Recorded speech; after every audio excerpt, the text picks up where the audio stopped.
10 aves de cordilleras, si tú naciste tan lejos, hay que conocer la piedra que corona el ventisquero, hay que recorrer callando los atajos del silencio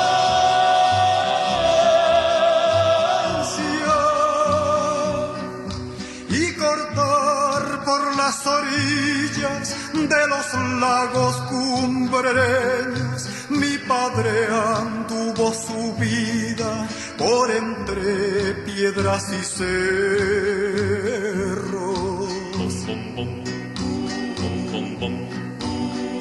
La viuda blanca en su grupa, la maldición del arriero.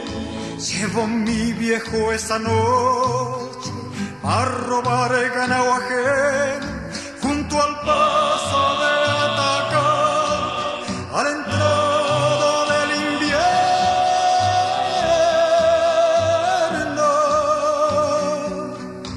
Le preguntaron a golpes y él respondió con silencios. Los guardias cordilleranos clavaron su cruz al viento.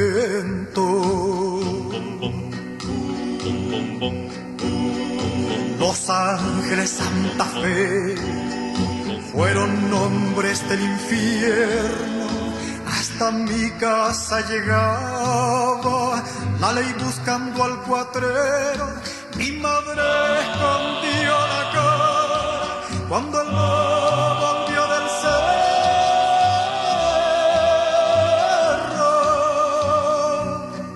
Y arriba en la cordillera la noche entraba en sus huesos.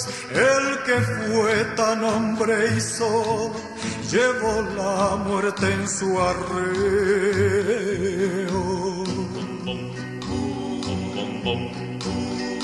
Nosotros cruzamos hoy con un rebaño del bueno, arriba en la cordillera.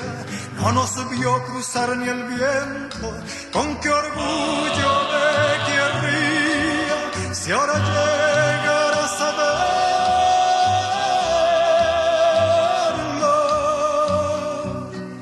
Pero el viento no más sabe dónde se durmió mi viejo con su pena de hombre pobre y 2 balas en el pecho.